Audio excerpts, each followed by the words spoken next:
आज ही के दिन इस भारत की पावन धरा पर एक व्यक्ति का जन्म हुआ था, जिनका जन्म तमिलनाडु में हुआ और आपका नाम था इरोड वेंकट नायकर रामास्वामी।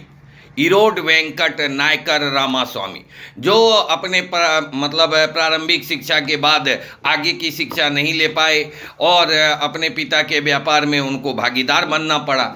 लेकिन रामास्वामी बचपन से ही, उनका परिवार जो है वो पुरातन संस्कार वाला हिंदुत्ववादी परिवार था, जहाँ भजन कीर्तन पूजा पाठ लगे ही रहते थे। पर रामास्वामी बचपन से ही जो हिंदू धर्मशास्त्र के विरोधाभासी विचार हैं, इसका विरोध करते थे। वह बचपन से ही जो देवदासी प्रथा थी, बाल विवाह था और विधवा स्त्री की शादी नहीं होती थी, तो विधवा के पुनर्विवाह और उसके जीवन के उत्थान के लिए जैसे जो सामाजिक कुरीतियाँ थी, इसके समापन के लिए संघर्ष करते रहे थे। उनके संघर्ष से ही उनका जो नाम फैला। इसके बाद राजगोपालचारी, चक्रवर्ती राजगोपालचारी ने उनसे काफ़ी रिक्वेस्ट किया। 1919 में आप कांग्रेस की सदस्यता ली, कांग्रेस में आए। लेकिन कहते हैं कि जो समाज के सोशल वर्कर होते हैं, जो समाज की सेवा करना चाहते हैं, समाज के विसंगतियों के खिलाफ लड़ना चाहते हैं, उन्हें अक्सर राजनीतिक दल रास नहीं आते।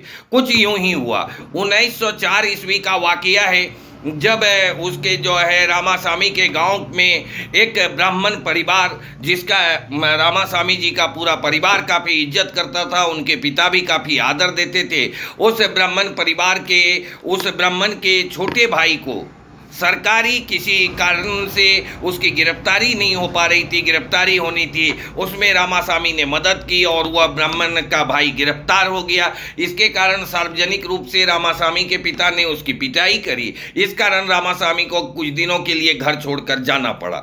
उनकी शादी कम उम्र में ही हो गई थी अपनी पत्नी के साथ। वो काशी के घूमने के लिए काशी पहुंचे हुए थे। उसी क्रम में काशी में मुफ्त का जो भोजन चलता था, भोजनालय था, प्रसाद के नाम पर चलता था, उसमें यह शामिल होने जाना चाह रहे थे। लेकिन तब उन्हें पता चला कि यहाँ जो है गैर ब्राह्मणों का प्रवेश वर्जित है, यह भोजन गैर ब्राह्मणों के लिए नहीं है। उन्होंने तभी मन में ठान लिया और हिंदूवाद का जो यह जातिवाद था, वर्ण विभेद के आधार पर जो अत्याचार हो रहा था, इसके खिलाफ लड़ने का मन बना लिया।